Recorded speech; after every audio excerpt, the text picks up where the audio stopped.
please keep his family in your prayers right now, and well as all the families who have suffered because they've lost someone or because someone remains gravely ill because of this disease. And before I get to the latest numbers and testing about COVID-19, I want to take a moment to brief you on another situation that people need to be aware of this weekend. Saturday and Sunday, we're looking at a chance for strong to severe thunderstorms throughout many parts of the state, beginning in northwest Louisiana from late Saturday through the first half of Sunday. There will also be isolated flood threat. Widespread flash flooding is not expected at this time, but please pay attention to all of the updates on the weather forecasting because that could change. Transitioning into Sunday, very large hail, widespread destructive wind gusts, and strong long-track tornadoes will be possible across much of northern Louisiana. For South Louisiana, the entire area has been upgraded from slight to either an enhanced or a moderate threat, as confidence continues to increase that a significant severe weather outbreak is possible across a large portion of the area on Sunday. At this time, the main threats for most of South Louisiana will be wind gusts up to 60 miles per hour, potentially greater, which could down trees and power lines, hail up to 1 inch in diameter, and tornadoes, some of which could be very strong with a long track. Timing could change, but at this time, Sunday afternoon and Sunday evening look to be the most dangerous times for this region, and that could potentially extend to overnight on Sunday. We all know that weather forecasts change and conditions change, so get a game plan now to deal with this weather threat. So stay weather aware, watch for alerts from the National Weather Service, from your local media, and your local emergency managers, and look for emergency alerts on your cell phone, especially as they pertain to tornadoes. And now with that, I'm going to get back to our daily coronavirus briefing. Today we added 970 new cases, bringing our total statewide to 19,253. Sadly, on this Good Friday, we're announcing 53 new deaths, which brings us to 755 total across the state. Overall, our testing capacity has yielded 92,000 tests, a little bit more than that, almost 92,300 tests, which keeps us among the very top states in the nation for per capita testing. We're going to continue to do everything we can to further increase the testing that takes place in Louisiana. We did see some small increases in the number of people hospitalized and in the number of people on vents compared to yesterday. But based primarily on the current modeling, the number of new hospital admissions and the number, the ventilator utilization across the state, it is fair to say that we're in a better place today than we were at this time last week. And that gives us something to be thankful for going into Easter weekend. It is because of you. It is because of the people of Louisiana and your compliance with the stay-at-home order. It is because of the hygiene practices that you all have adopted and social distancing that is the case. And so I have to caution everyone that we're only going to continue on this more positive trajectory if everyone maintains social distancing, the good hygiene practices, and follows the stay-home order. Now, I want you to know that the federal testing sites that we've had in Louisiana for some time now, 3 of them operating, 2 of them in Orleans, 1 in Jefferson, are going to stay open because you may have seen where today was the last scheduled day. We did request, and the federal government has authorized us to maintain that testing capacity in Louisiana going forward with federal sponsorship, and this is something that the Vice President offered to me on our video telephone conference earlier this week, and that's going to happen. The testing at the Ilario Center in Jefferson Parish will continue just as it has been conducted in the past.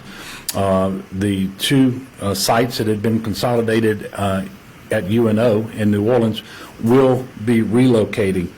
I do want to take this moment to thank Admiral Brett Giroir, who is, by the way, a Louisiana native, He works at Health and Human Services in the Public Health Service, and he is over testing for the entire country. And so obviously he had something to do with the continued sponsorship of the federal government of these testing sites. In order to take maximum advantage of them, working with the Office of Public Health and local elected leaders, and knowing the hot spots that's developing between Baton Rouge and New Orleans and the river parishes, we're going to move these testing sites from New Orleans to one is going to be conducting tests starting next week at Gramercy Elementary School, another at Hanville High School. And now that testing will start on Wednesday, April the 15th. In addition, the Test Action Clinic will test 2 days a week in Edgard on the west bank of St. John the Baptist Parish starting next week. And we're working with local providers for a mobile testing unit that will further increase testing along the west bank of the river parishes, and we will have more information about that on next week. I am pleased to tell you that we have distributed 7.5 million items of PPE thus far.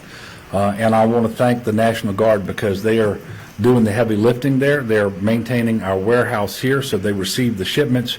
They then get instructions from GOSEP as to where to deliver those items, and they've also been the ones delivering the ventilators and other things as well. But at this point in time, they have delivered 7.5 million items of PPE. Today I'm announcing the creation of the Louisiana COVID-19 Health Equity Task Force. By health equity, we mean everyone have the opportunity to attain their highest level of health. This task force will leverage our research capabilities and intellectual brain power in a collective manner to tackle this issue. And I'm asking our universities and research institutions and medical community to lead this effort. Specifically, Southern University's Nelson Mandela School of Public Policy, also Xavier University's Department of Public Health Sciences, the Health Science Centers at LSU and Tulane, the Louisiana Department of Health Office of Public Health will participate as well, the Louisiana Department of Health Bureau of Minority Health Access, but also the Pennington Biomedical Research Center and the schools of nursing at all of our universities across the state of Louisiana. The immediate assignment for the task force is to make sure communities with health disparities are blanketed with good information on COVID-19 safety and prevention, provide the medical community with best practices and protocols for treating communities with underlying medical conditions and health disparities, and ensure testing availability and ease of access for all communities. Obviously, the end goal is health equity. We want to make sure that we have better health outcomes on the other side of this pandemic as well. So we need to answer the question, what are the social determinants of health disparity, and how do we ensure health equity for all of our citizens? And this task force will be meeting this charge. Dr. Kim Hunter-Reid, the Commissioner of Higher Education, has already sent an inquiry to all of our universities to identify their leading experts, and the names have started coming in to my office. This task force will begin its work immediately, and the research will result in the creation of a dashboard on health equity. This is something we can do now to minimize the spread of COVID-19 in really across the state, but particularly in these communities where members are most vulnerable. As you know, the last several days we've been talking about the fact that African Americans are comprising about 70% of all the COVID-19 deaths, whereas they're only 33% of the state's population. And we've got to try to figure out what we can do to address that. But the work that's going to be done by this task force is actually going to benefit everybody in the state of Louisiana. I do hope that everyone will have a blessed Easter weekend. Remember, you can be with your loved ones. I'm encouraging you to be with your loved ones, but do that one household at a time, and refrain from the large gatherings that you would typically engage in over Easter weekend. I do have, again today, a couple of questions from the public. The first one is Debbie from Baton Rouge. I'm going to read the question, and I'm going to ask Dr. Beard to come up and answer it. If you test positive, what is your incubation period till you're considered well? Is it a certain time fever-free?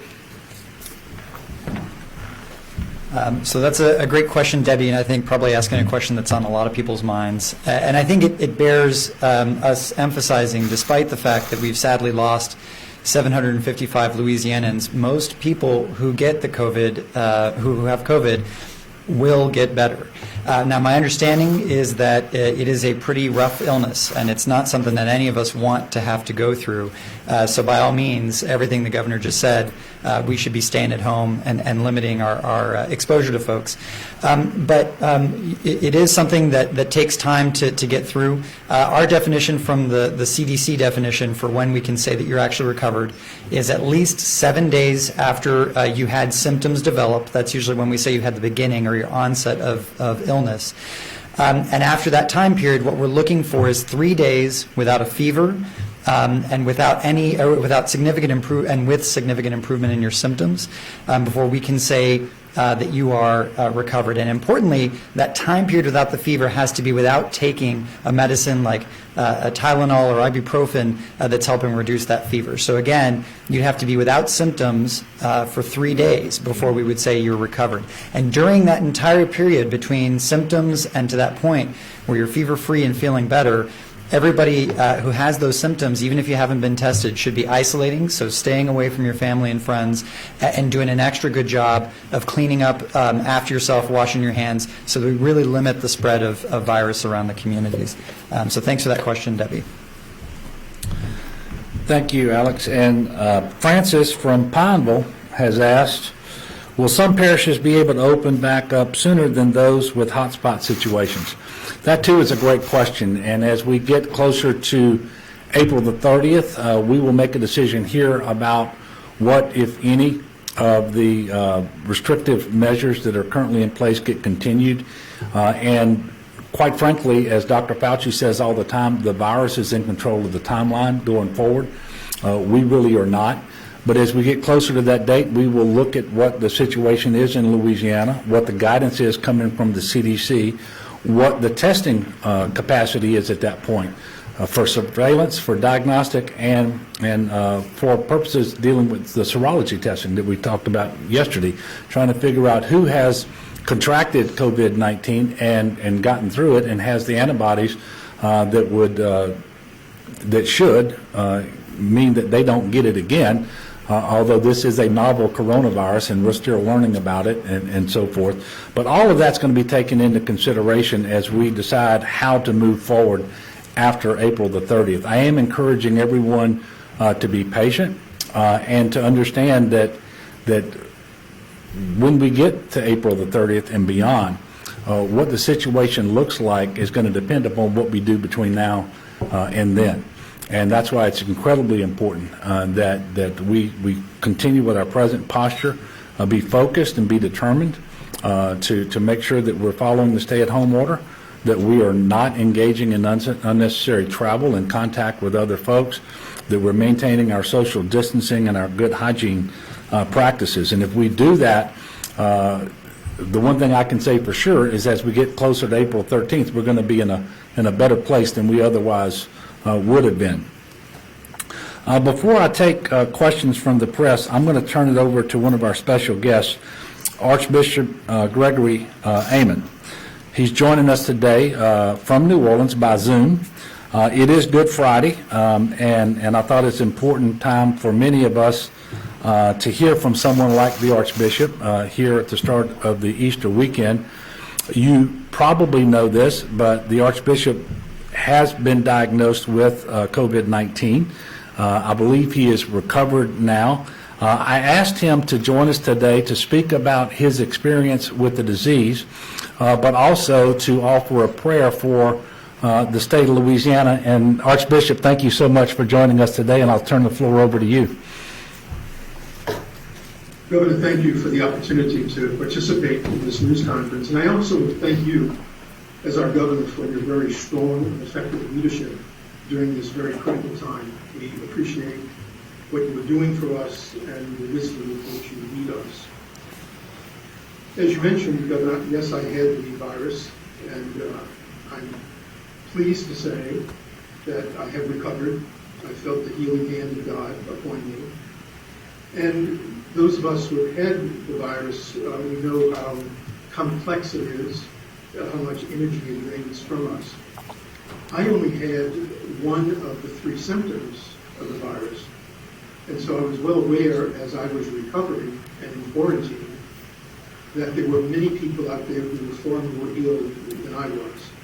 But that experience for me enabled me to be able to be in unison, in solidarity with those who were sick, especially those who were in hospitals and on respirators. So I thank God for the healing that He has given to so many of us as we move forward in this very challenging time.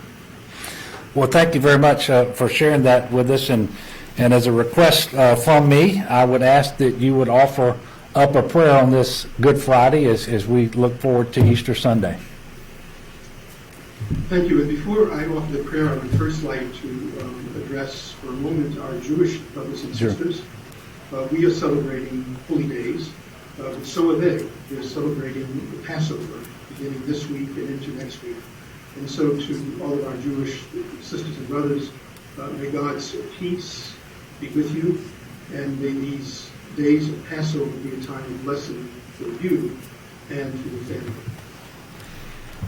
Let us pray and bow our heads in prayer.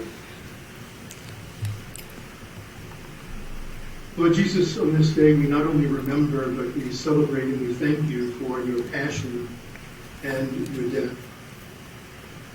You bore the cross. And you did so, and we give you thanks because you set us free from sin. You showed us the Father's mercy and reassured us of the Father's love.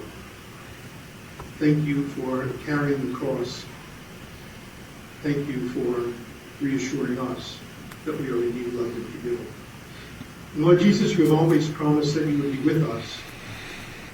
We ask you in particular during this challenging time of the coronavirus, we ask you to be with us, to lead us, to protect us.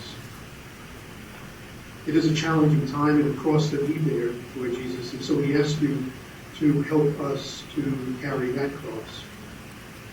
Lord Jesus, on this Good Friday, we ask you to bless the state of Louisiana as we move forward. To those who are ill from the virus, we ask you to heal them. To those who have gone before us in death, give them eternal rest. Give protection to all of us. And we ask your blessings and perseverance on our healthcare professionals and all those who work with them and our first responders. Help them that they can truly be the healers of our time. And we ask you to bless our governor and all the people who serve us and lead us. Lord Jesus, your death led to resurrection. We pray that this Calvary, this way of the cross that we are experiencing with the coronavirus, will lead us to new hope and to new life. We ask you to shine your light as the risen Christ into our darkness and to give us trust and confidence in all that you do for us. We ask this in your name, for you, O God, living and reigning forever and ever. Amen. Thank you very much, Archbishop, and it's great to have you with us, and I'm so pleased that you are on the mend and feeling much better. God bless you. Thank you, Governor. I appreciate it. Okay, and now we're going to ask Coach Dee Bro from LSU gymnastics program, a legendary coach, to come up and speak about the Get It To Go campaign that promotes safely supporting our local restaurants. If you would, come on up. Thank you, Governor. I was honored to be asked to do the PSA about Get It To Go. And you know, it's all about playing defense, and we have to be on the same team. And team is total effort, all members. And when we do this, we represent our communities and our families and our state. And what we want to do is win. We want to beat this thing. And winning, what is winning? It's what's important now. And the message that our governor gives and our archbishop gives, that is what's important now. So thank you very much. Thank you very much, Coach. I like that. I'm going to have to remember that team and win. And as I continue to ask the people of Louisiana to be patient and do what's required of us now as it relates to social distancing, hygiene, and stay at home. So with that, I will take your questions for a bit. Yes, sir. Governor, on the task force addressing the racial disparities, did you say it's going to be helping with testing, and if so, in what way? And also, do you have a sense for whether there is a racial disparity in the amount of testing in Louisiana and also in the amount of cases? I know we've released information on death. Well, we've told you once before, at least, that one of the things that we're not able to get a clear resolution on is the race of the individuals who are being tested. And that is because over 90% of the tests are now coming from private labs, and they don't identify that information. We are working going forward to try to have that information reported to us along with the results, whether someone is COVID negative or COVID positive. And because it would be interesting to know, quite frankly, if what the percentage of COVID positive people are in Louisiana by race, because we do know and can more readily obtain the identity, or should say the race of the individuals who die. And to be able to compare and contrast those numbers would be very important for us, but we can't presently do it. So I can't tell you whether there's a disparity there or not. What we can tell you is that despite all the efforts we've made, and which by the way have been huge efforts and largely successful, because we either have the highest number of tests per capita in the country or we're second, and it's right there with New York, and it kind of goes back and forth every day. We don't have the amount of testing that we would like. That is particularly true in some of the rural areas, although it is false, and I think some of this has been reported. Mostly it's rumors out there. There is no parish, there is no region of our state that isn't currently testing. But we don't believe that we have adequate testing anywhere. And so we're trying to improve that and get more of that into the rural areas. So this task force is going to look at these health disparities. And there's a short-term immediate goal, and that is to help us through this COVID-19 public health emergency by making sure that we're putting out as much good information. I mean, by good, I mean accurate and timely, telling people what they need to do. And not just the things like stay at home, social distancing, good hygiene, but if you happen to have hypertension, make sure you're doing what you're supposed to be doing from a perspective of your diet, taking your medicine. Same thing with diabetes and so forth, because you've already got these underlying conditions, and so making sure that you're treating as well as you can from a medication perspective and from other things that you can control puts you in the best possible position to withstand this virus should you contract it, this disease should you contract it. So that they're going to be working on that. And then they're going to look long term, and this should benefit us well past the pandemic, as to what we can do as a state to better address these underlying chronic health condition disparities that we are seeing right now. And, you know, it shouldn't make us feel any better, but it is obviously the case that this exists far beyond Louisiana. If you look at the reports that are coming out of other states, they're having similar situations, and in fact, almost in direct proportion to ours. But the fact that it's shared by other states doesn't mean it's not a big issue. It is. We have to figure out how we can tackle this issue, figure out what social determinants of health are playing into these disparities, and what can we do to address those. But the fact that potentially African Americans have a greater prevalence of these comorbidities doesn't mean that this study is only going to benefit the African Americans, because it's going to benefit everybody who happens to have hypertension or diabetes or kidney disease or heart disease or have an obesity issue.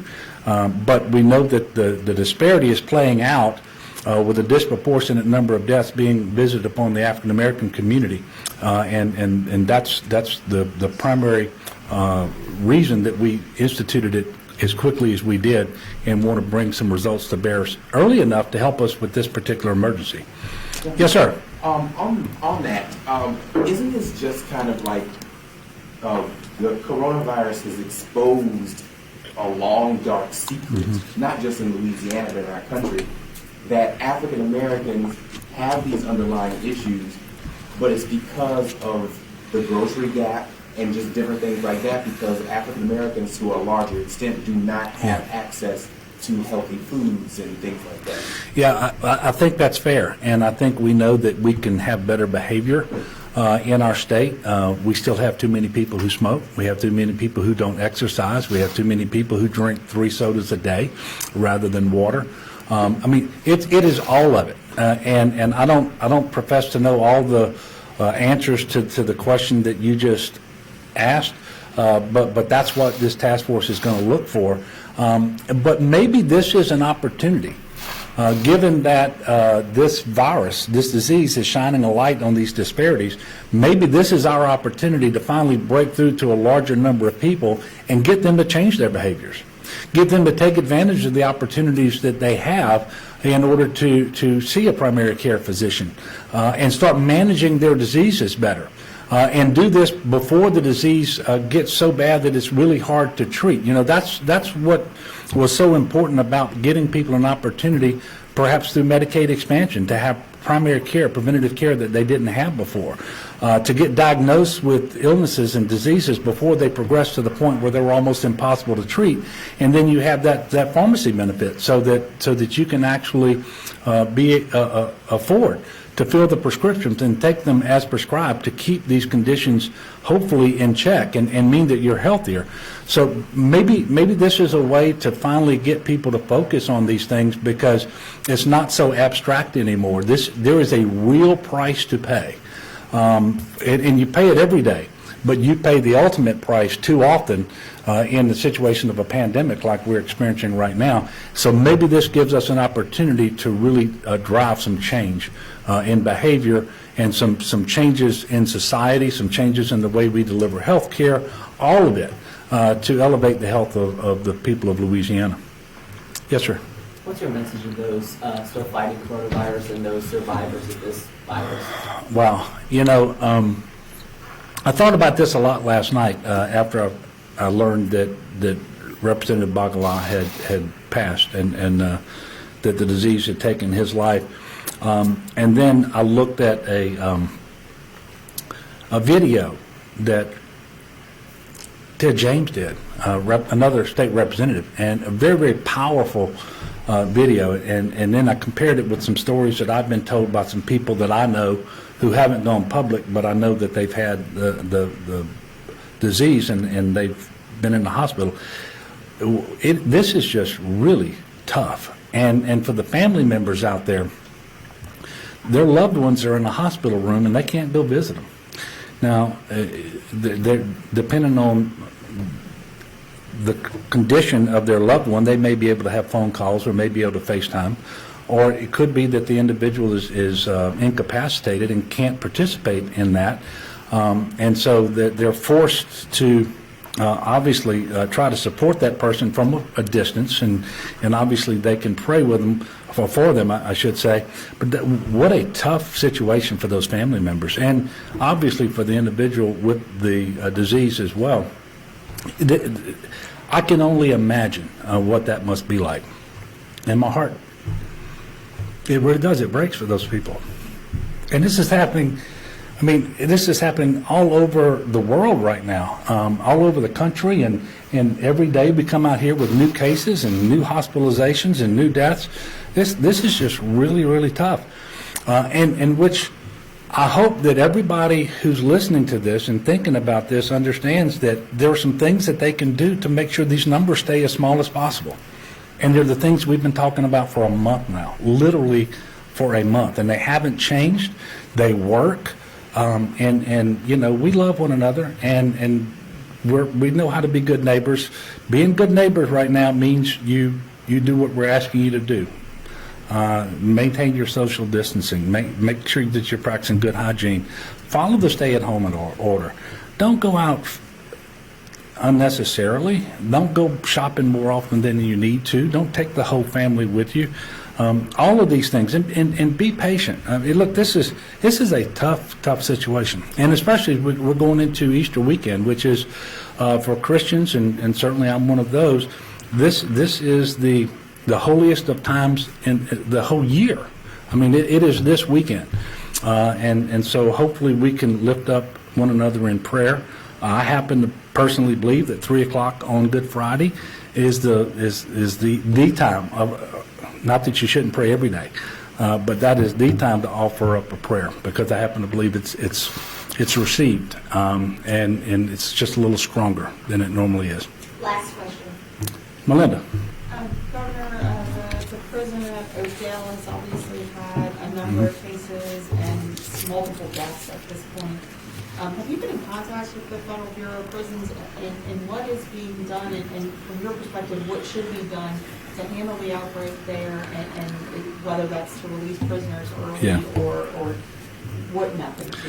So I have not been in contact with the Bureau of Prisons. I know that the Attorney General, U.S. Attorney General Barr, has addressed this particular issue, and he singled out that prison in Louisiana as one of a handful that caused him to issue some guidance about furloughing prisoners to home under certain circumstances and reducing those populations.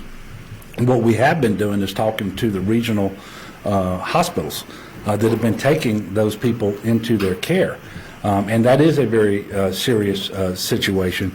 I don't have any new information on it, but obviously that is a grave concern of ours, and it is my hope, obviously, that they can get that under control through the actions that they've taken, both to try to get as many inmates out of that facility as possible, but with all the other things that they're going to do to try to isolate and reverse isolate these individuals before they contract the virus.